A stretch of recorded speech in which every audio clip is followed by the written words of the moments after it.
Shalom, salam sehat para sahabat Narwastu. Kembali lagi dengan podcast ke-109 Majalah Narwastu. Kali ini kami akan menampilkan dua hamba Tuhan dari Lembaga Pelayanan Mahasiswa Indonesia LPMI, yang juga mereka ini menyuruh saya dua figur yang luar biasa yang selama ini konsen dalam melayani anak-anak muda mahasiswa di seluruh Indonesia. Narasumber yang hadir pada sore hari ini di kantor Majalah Narwastu yang pertama adalah Bapak Pendeta William Wairata, Magister Teologia. Beliau dulu Direktur LPMI pada 2018 sampai 2023. Narasumber yang kedua adalah Bapak Pendeta Petrus Kondorura, ST Magister Teologia. Beliau sekarang Direktur Nasional LPMI 2024 sampai 2029. Kita akan berbicara nanti dengan kedua figur yang luar biasa ini tentang LPMI yang kemarin sudah ada serah terima jabatan dari Bapak Pendeta Wim Wairata kepada Bapak Pendeta Petrus Kondorura.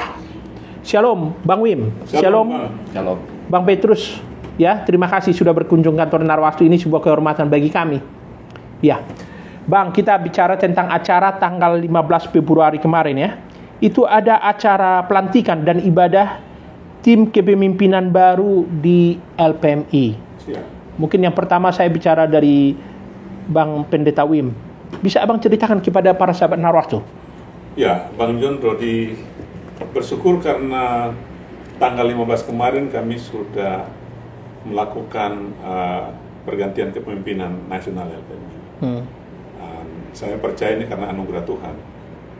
Karena di LPMI itu kita dikasih tanggung jawab setiap 5 tahun untuk bisa memimpin lembaga yang besar ini. Dan kita punya kader banyak sekali, Pak. Karena itu pergantian kepemimpinan itu sesuatu yang biasa dan sesuatu yang harus terjadi. Suka, tidak suka, mau tidak mau. Dan kita percaya semua bahwa melalui proses ini Tuhan bekerja di dalamnya sehingga ada kepemimpinan yang baru.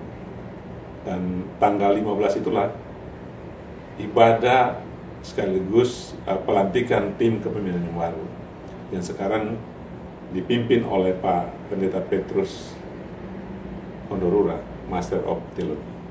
Ya, dari saya sebagai pemimpin periode 2018 sampai 2023 dan sekarang Pak Petrus take over kepemimpinan ini dari tahun 2024 sampai 2029. Iya.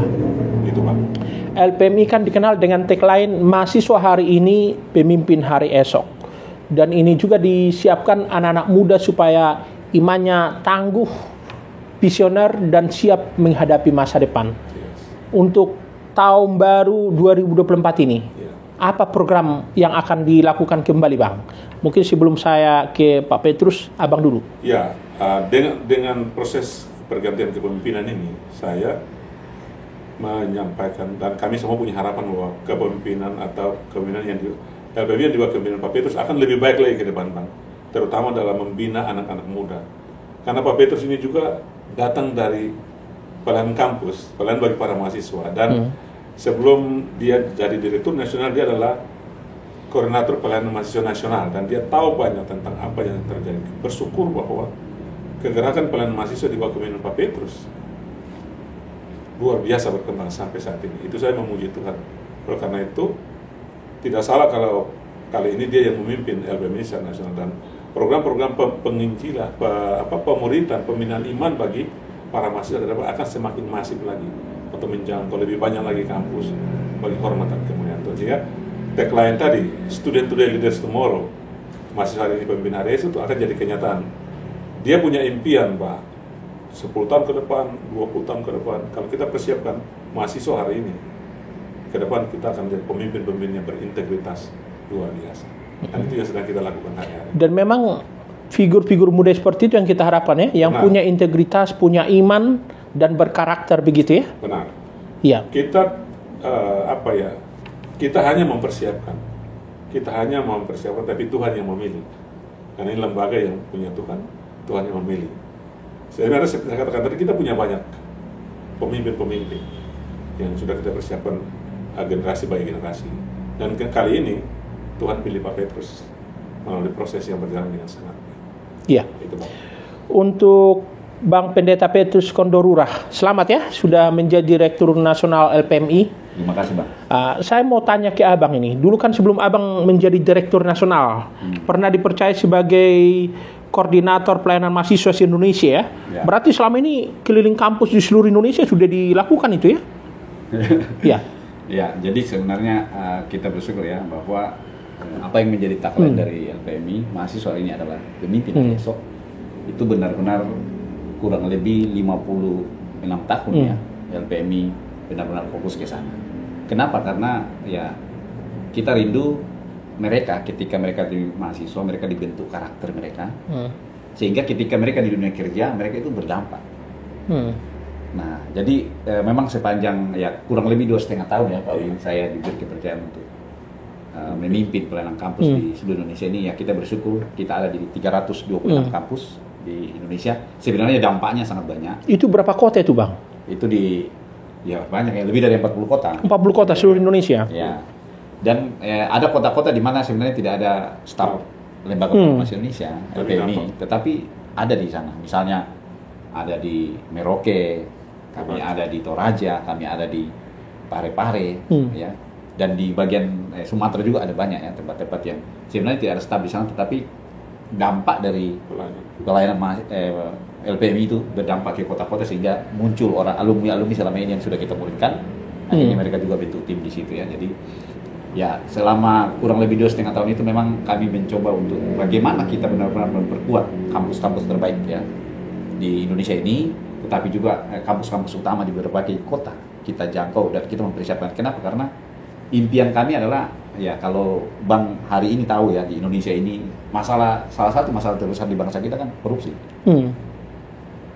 Untuk menyelesaikan masalah korupsi di Indonesia ini, ya saya pikir kita harus memulai dari bagaimana mempersiapkan pemimpin. Karena sebenarnya kalau pemimpinnya lurus, maka saya percaya bahwa akan terjadi perubahan yang besar. Sehingga LPMI berfokus bagaimana mempersiapkan 5.000 pemimpin, ya 5.000 pemimpin yang hari ini ya lebih dari 5.000 yang sedang kami muridkan ini. Bagaimana supaya 10-20 tahun kemudian mereka akan jadi pemimpin di bangsa ini. Dan kalau mereka ada di setiap sektor di seluruh Indonesia ini, mereka hidup benar. Kami menyatakan ya Pak Wime, kita mengatakan bahwa kita rindu menghadirkan pemimpin mahasiswa-mahasiswa yang hidupnya seperti Daniel dan Yusuf. Bung bisa lihat ya, di dalam Alkitab Daniel dan Yusuf dipakai Tuhan. Luar biasa. Dan itulah yang menjadi impian ya kami dari LPMI, bagaimana menghadirkan pemimpin-pemimpin 10-20 tahun. Bahkan kita sedang menantikan bagaimana supaya Indonesia ini masuk di generasi emas itu. Kalau kita benar-benar persiapkan, maka tahun 2045 mereka akan bangkit jadi pemimpin di bangsa ini. Dan saya yakin korupsi itu akan semakin tidak ada. Jadi LPMI memang menyiapkan kader-kader muda yang punya integritas, beriman tangguh, dan siap memimpin di tengah bangsa dengan berbagai macam talenta, begitu ya? Betul. Ya. Pernah nggak Bang Petrus bermimpi jadi Direktur Nasional LPMI? Mungkin bisa diceritakan kepada para sahabat Narwastu. Ya, jadi sebenarnya waktu di mahasiswa itu saya sebenarnya dari SMK. Saya sebenarnya dulu orang tua saya berharap saya ini masuk di SMK supaya saya cepat kerja. Dan sebenarnya itu terjadi sebenarnya saat itu. Jadi waktu saya sebelum selesai dari SMK di namanya SMK Tagari ya di Toraja, itu Tuhan sudah berikan pekerjaan. Tetapi waktu saya praktik di UNAS itu, di Politeknik UNAS, saya melihat, waduh, betapa bagusnya kalau kita menjadi mahasiswa. Karena kalau kita menjadi mahasiswa, kemungkinan besar kita akan jadi pemimpin di masa depan. Sehingga ketika saya pergi di kampus itu, saya akhirnya Tuhan, saya ingin suatu saat jadi pemimpin. Tapi saya tidak tahu kalau saya akan pemimpin di mana. Impian saya saat itu adalah saya ingin suatu saat punya, karena saya dari sipil ya. Saya kuliah di sipil, saya ingin punya perusahaan besar, jadi kontraktor, punya ribuan karyawan. Itu impian saya dulu. Jadi memang dari sejak awal memang ingin jadi pemimpin, mempengaruhi bangsa ini. Tetapi di dalam perjalanan itu saya di kampus, saya ketemu dengan LPMI. Nah ketika saya ketemu dengan LPMI, dari berbagai organisasi yang pernah saya tempati, saya benar-benar mencintai lembaga ini karena lembaga ini fokus bagaimana membentuk karakter mahasiswa. Bagaimana mahasiswa dibentuk menjadi pribadi-pribadi yang tangguh, hidup benar, dan akan berdampak bagi bangsa ini. Sehingga waktu perjalanan waktu saya mencintai namanya pemuridan, ya, menjangkau banyak orang kepada Kristus. Akhirnya di akhir studi saya ya Tuhan panggil. Dan setelah saya menjadi staf, ya biasa saja sebenarnya Pak Wim ya, lewati proses itu. Tapi ya bagi saya bekerja keras, disiplin, taat, dan banyak berdoa. Gitu ya. Tetapi setelah 5 tahun saya jadi staf, saya menikah, saya melihat ya Tuhan itu mengarahkan saya bagaimana mempersiapkan banyak generasi sehingga menjangkau, menangani banyak kampus, punya murid-murid yang banyak, yang memberitakan kabar baik setiap hari. Saya berpikir ya, saya ingin Tuhan berikan pengaruh yang lebih besar, sehingga jadilah koordinator kampus di Makassar. Lalu setelah itu jadi tim nasional, masuk di tim nasional, ya dan memang pernah bermimpi, saya ingin suatu saat jadi pimpinan. Begitu ya. Mempengaruhi bangsa ini. Tujuannya ke sana. Karena kalau kita di LPMI Bu, kalau mau jadi pemimpin itu ya harus semakin banyak melayani. Ya. Semakin Tuhan mempercayakan hal yang besar ya Pak Wim ya. Kita harus semakin banyak melayani. Kita harus semakin bagaimana memberi keteladanan ya sama teman-teman. Dan saya pernah belajar tentang leadership tahun 2013 ya. Kalau tidak salah saat itu atau 2011. HGI Institute, dan di situ saya buat set goal ya. Akhirnya saya belajar. Jadi saya akhirnya ambil S2 itu karena belajar goal setting. Ya 5 tahun saya akan buat apa, 10 tahun akan seperti apa. Jadi kalau hari ini Tuhan berikan kepercayaan untuk menjadi Direktur Lembaga Pelayanan Indonesia, ya memang saat itu bermimpi di usia 45 tahun jadi pemimpin nasional. Sekarang 45 tahun ya? Ini tanggal 3 nanti Bung, saya akan berusia 45 tahun. Begitu ya? 3 Maret. Oke. 3 Maret. Oke. Kalau kita bicara dari sisi jabatan ini kan boleh dikatakan sebuah jabatan yang luar biasa, masa 45 tahun. Bagaimana dukungan keluarga? Ya. Karena keluarga juga kan nanti akan sering ditinggal juga kan? Betul. Ke berbagai kota di seluruh Indonesia. Betul. Untuk mendatangi lembaga-lembaga yang lain di seluruh Indonesia. Silakan. Ya, jadi sebelum saya di sini kan sebenarnya di kampus Pak Wim ya, kita sudah keliling. Jadi saya sudah sering keluar. Ya istri dan anak-anak saya sangat mendukung. Ya, karena ya istri kami sama-sama dari kampus. Istri saya itu kami ketemu di kampus dan dia tahu betul LPMI dan kami sama-sama full time di LPMI. Ya dia sangat mendukung ya. Bahkan anak-anak saya tahu. Ya dan ya anak-anak saya dari kecil Bang saya sudah bawa di dalam pelayanan. Masih baik mereka. Saya keluar daerah. Jadi di Makassar itu kan saya menjangkau Toraja, Are. Itu kalau hari Jumat kan ke daerah. Kami bawa mobil, kami pergi sama-sama. Dan itu sudah terjadi sejak dari kecil mereka. Jadi mereka tahu. Jadi kalau mereka berdoa itu, Joshua dan Graciela itu kalau berdoa itu berdoa untuk pelayan Bapak, Ibu. Nah hari ini anak saya satu pergi belajar sama temannya di Kuningan. Ya. Terus yang satu ada sekolah di Penabur. Nanti pulang dia akan pulang sendiri ke rumah. Tapi dia kontak kita, komunikasi kita terus jalan. Iya. Dan itu yang kami lakukan dan ya kami di rumah itu setiap hari malam itu kami ibadah sama-sama, ibadah keluarga. Begitu ya. Ya.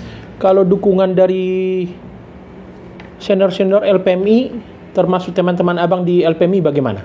Ya. Setelah dipercaya menjadi Direktur Nasional LPMI.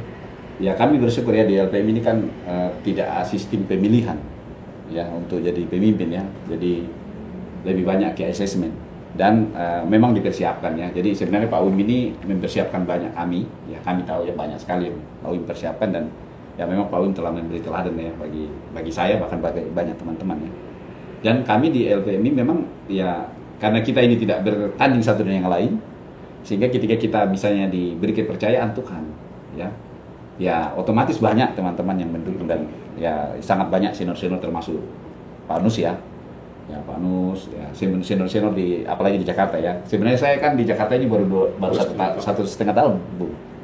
Tapi ya saya senang sekali dengan teman-teman senior-senior saya, baik juga itu adik-adik saya, ya sangat mendukung kami. Begitu ya. Bang Petrus tadi menyebut nama Bapak Pendeta Dr. Nus Remas, seorang tokoh gereja Ars Nasional, tokoh yang luar biasa. Boleh tahu apa yang didapat dari beliau sebagai seorang tokoh senior di LPMI yang boleh juga disebut sebagai sesepuh di LPMI? Ya, Pak Anus itu salah satu menjadi teladan ya. Banyak sekali senior-senior kami, termasuk Pak Anus ya. Saya juga banyak belajar dari Bung Wim ya. Tapi dari Pak Anus itu, waktu saya masih mahasiswa sebenarnya dulu di Makassar, dia datang pimpin Natal, dia bilang gini, saya itu mulai tiap hari itu berlutut. Dan sebenarnya ya senior-senior kami banyak ya, termasuk ada senior saya juga di Makassar dulu, sama komitmen mereka. Iya. Saya itu tiap hari mulai dengan berlutut. Almarhum Orias Ebel kan juga bilang begitu. Hingga waktu saya di mahasiswa itu sangat berpengaruh bagi saya. Dan ya saya bersyukur ya itu meneladani mereka. Ya, bahwa tidak mungkin kita bisa memberi yang terbaik kepada Tuhan kalau kita tidak mulai tiap hari bersama dengan Tuhan. Sehingga sejak saya bertobat, saya terlibat di LPMI, sampai hari ini saya mulai bersama dengan Tuhan tiap-tiap hari berlutut, minta sama Tuhan apa yang Tuhan mau. Begitu ya. Ya, jadi iya.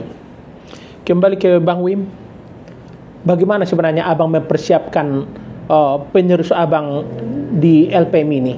Karena tidak mudah membuat pergantian pimpinan, apalagi seperti ini ya, Abang bisa berdampingan dengan penerusnya begitu. Ya, Bang John, seperti dibilang Pak Petrus tadi, kita tuh LPMI kan melalui satu proses asesmen. Jadi saya sudah punya dalam kami sebut dengan position focus sebagai pimpinan, saya punya position focus. Salah satu fokus saya adalah mempersiapkan generasi berikutnya. Jadi saya tulis nama mereka di position focus saya yang tertulis itu, termasuk beliau ini ya ada dalam daftar itu. Saya doakan mereka tiap hari, kemudian saya bersama dengan mereka jadi teladan dari hidup mereka. Kemudian kemana-mana saya bawa satu di antara mereka ke daerah, kemana itu dalam rangka persiapan itu, Bang. Dan saya tahu bahwa saya harus ada waktunya diganti. Tidak mungkin saya terus. Karena itu harus persiapan pengganti. Abang melakukan kaderisasi seperti itu bisa berapa tahun itu? Wah, itu lama. Itu sejak pas saya jadi direktur nasional kayak Pak Petrus begini, saya sudah mulai berpikir, siapa pengganti saya ke depan? Oh begitu ya? Iya. Dan saya tulis nama-nama itu. Di ring satu saya sekarang yang ada di lingkup itu, ada leadership team. Tapi ada juga, di samping mereka itu ada juga, teman-teman yang tidak masuk dalam leadership team, tapi mereka punya kemampuan. Itu yang masuk dalam preparing itu, Bang. Gitu ya? Iya. Dan secara sengaja dipersiapkan. Iya. Bang Wim cukup sukses sebagai seorang pemimpin ya, bisa menyiapkan penggantinya. Lalu Bang Wim nanti rencana ke depan apa yang mau dilakukan lagi di LPMI? Sebelum ke situ, Bang. Waktu serah terima itu, Bang. Habis ibadah, selesai serah terima, saya antar Pak Petrus ini datang ke ruangan. Saya sama istri dalam ruangan. Ruangan kerja Abang dulu? Iya. Saya sama istri dalam ruangan. Kemudian saya beri depan pintu, saya ke istri keluar. Lalu saya bilang dalam nama Bapa, Anak dan Roh Kudus, saya minta Pak Petrus, Ibu Ani masuk di ruangan. Tempat duduknya di sini, lalu Panus dan tim kepemimpinan yang lain masuk bersama-sama, lalu kita doakan Pak Petrus. Ada prosesi seperti itu ya? Prosesi seperti itu. Jadi serah terima itu dengan penuh sukacita. Kan ini kan adik saya juga, generasi muda juga. Jadi generasi LPMI juga kan artinya harus prosesnya supaya tidak ada beban gitu. Jadi jangan sampai saya susah tinggalkan itu karena itu tempat. Nah, kemudian yang kedua dalam hubungan dengan pertanyaan Bang John tadi. Sampai hari ini saya masih ketua Yayasan LPMI. Gitu ya? Ya, jadi saya pertama sampai 6 bulan ke depan saya mendampingi Pak Petrus, itu job saya. Gitu ya? Ya, mendampingi dia, mungkin ada tanya-tanya apa yang saya bisa bantu dalam hal apa saja, sehingga nanti kemudian secara formal itu mungkin berakhir pada 1 Juli ya, dia sudah bisa jalan sendiri, tapi Pak Petrus juga punya hak untuk bisa telepon siapa saja tanya, termasuk saya juga bisa dilibatkan dalam hal apa saja. Nah, kemudian yang kedua, saya hari-hari ini sedang ambil banyak waktu untuk berdoa, Bang. Kira-kira Tuhan mau taruh saya di mana? Dalam arti, kan kami punya strategi pelayanan, kan ada pelayanan mahasiswa, ada pelayanan juga kerjasama dengan gereja, ada pelayanan leaders, dan juga ada Jesus Pelem, ada digital. Kira-kira dari 5 ini, Tuhan mau saya di mana gitu loh. Tetap saya di LPMI. Masih digumuli ya? Iya, masih digumuli dulu. Karena itu tidak mudah, Bang. Iya. Karena sudah usia tua juga kan ini. Iya. Bang Wim kan sering juga ke luar negeri ya, membangun jaringan gitu. Betul. Boleh tahu, Bang, sejauh ini apa yang sudah dicapai? Kalau Abang misalnya ke luar negeri untuk kegiatan pelayanan seperti itu? Saya lebih banyak jadi resources, Pak. Dari mereka undang saya. Dari di luar negeri teman-teman juga undang saya untuk menyampaikan tentang bagaimana mereka bisa lebih efektif dalam pelayanan. Seperti itu, Bang Jono. Kalau Bang Jono dari sejauh mana? Ya, dalam arti bahwa bagaimana saya bisa memberikan apa yang telah Tuhan kasih ke saya selama ini untuk jadi berkat bagi teman-teman di luar negeri. Gitu ya? Jadi resources lah Bang Jono, seperti itu mereka. Gitu ya? Iya. Nah, terakhir kemarin terakhir di India, di New Delhi, kasih sharing dan bisa bicara kepada kurang lebih 30 pemimpin dari 16 negara. Begitu ya? Iya. Bang Wim juga saya tahu kan cukup mencermati situasi sosial politik juga di negeri kita. Kita baru menjalani pemilu 2024 ya. Sementara Abang juga bersentuhan dengan orang-orang muda. Betul. Yang notabene paling banyak memilih di pemilu 2024 yang lalu. Boleh sedikit kasih gambaran Bang, apa harapan Abang kepada para wakil rakyat terpilih di pemilu 2024 termasuk kepada pemimpin bangsa kita yang akan memimpin ke depan ini? Ya, harapan saya adalah kita sudah melalui satu proses yang cukup melelahkan. Iya. Dan proses ini harus berakhir. Dan kita suka tidak suka, senang tidak senang. Fakta sudah membuktikan banyak hal. Dan kita harus, kita bisa beda pendapat, Pak. Kita bisa beda pilihan juga. Tapi bukan berarti beda lalu kita bermusuhan. Jangan bermusuhan. Saya pikir jangan kita bermusuhan. Apalagi di dalam rumah tangga, kemudian suami istri dan anak bermusuhan. Tidak boleh itu. Jangan bermusuhan karena beda pilihan. Beda pilihan kita sudah lakukan dalam waktu lalu, mari kita biarkan mereka yang punya tugas untuk menyelesaikan ini, dan kita banyak berdoa supaya kita tidak masuk dalam konflik kepentingan yang berlarut-larut sehingga kemudian menjadikan bangsa ini semakin tidak kondusif. Justru kita harus melihat ini dari perspektif, karena kalau kita tidak tahu apa maksud Tuhan di balik semua peristiwa ini. Karena itu kita sebagai orang percaya, sebagai juga pembina bagi generasi muda, mari kita terus sudah gunakan hak kita, tapi ada hak orang lain juga untuk menentukan hal-hal tertentu. Yang kita harus bisa menerima hal-hal yang mungkin kadang-kadang sulit kita terima. Tapi mau tidak mau, suka tidak suka, seperti saya katakan tadi, kita harus datang pada satu kesimpulan bahwa jangan sampai gara-gara beda pilihan itu kemudian kita harus pecah satu dengan lain. Tapi kita tetap menjaga kondusivitas negeri tercinta ini. Adik-adik yang muda khususnya, mari kita lihat ini lebih realistis. Gitu ya. Ya, itu Ya. saya sih, Bang. Bang Petrus, ada yang mau disampaikan kepada keluarga besar LPMI di seluruh Indonesia yang menyaksikan tayangan podcast ini sebagai Direktur Nasional LPMI yang baru sekarang, yang kebetulan baru pertama kali tampil di podcast Narwatu. Silakan, Bang. Oke, terima kasih Bang Jono. Jadi teman-teman di seluruh Indonesia, baik itu staf LPMI maupun juga murid kita, mahasiswa maupun profesional maupun gereja, alumni, mitra, bahkan juga partner, ya, karena kami sedang berpartner dengan banyak organisasi, Bung. Organisasi bahkan juga lembaga-lembaga di kampus. Ya. Mari tahun ini kita buat sesuatu yang lebih baik lagi untuk bangsa kita. LPMI sedang punya tagline Terang Indonesia, Bang Jo. Kita rindu menerangi bangsa kita ini. Kita rindu di tengah-tengah banyak hal-hal yang bisa saja membuat kita ya tidak menyenangkan. Kita harus menjadi terang. Karena itulah panggilan. Tuhan ingin supaya kita menjadi terang di bangsa ini. Karena itu saya mendorong semua staf di seluruh Indonesia, semua murid, semua mitra, semua partner, mari kita alumni, mari kita lihat Indonesia. Kita sedang punya tema Terang Indonesia. Tanggal 30 Juli sampai 3 Agustus kami ada Explore Terang Indonesia. Dan kami rindu partner, organisasi-organisasi yang selama ini bekerjasama dengan kita akan hadir bersama-sama dan kita berdoa untuk bangsa ini. Ya.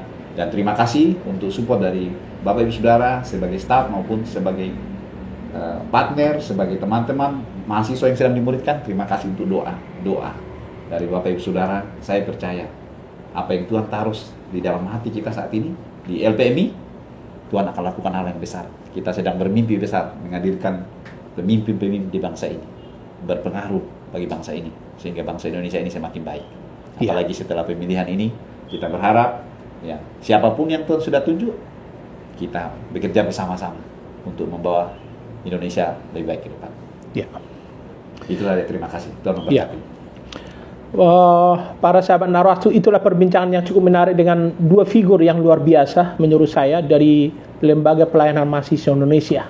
Yang pertama adalah Bapak Wim Wairata, yang kedua adalah Bapak Pendeta Petrus Kondorurah.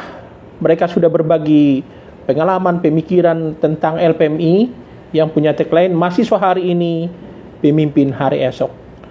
Terima kasih Bang Wim, Bang Petrus, atas perbincangan kita pada sore hari ini. Para sahabat Narwastu, akhirnya kami undur diri. Shalom, salam sehat, dan kiranya Tuhan memberkati Indonesia. Shalom. Halo.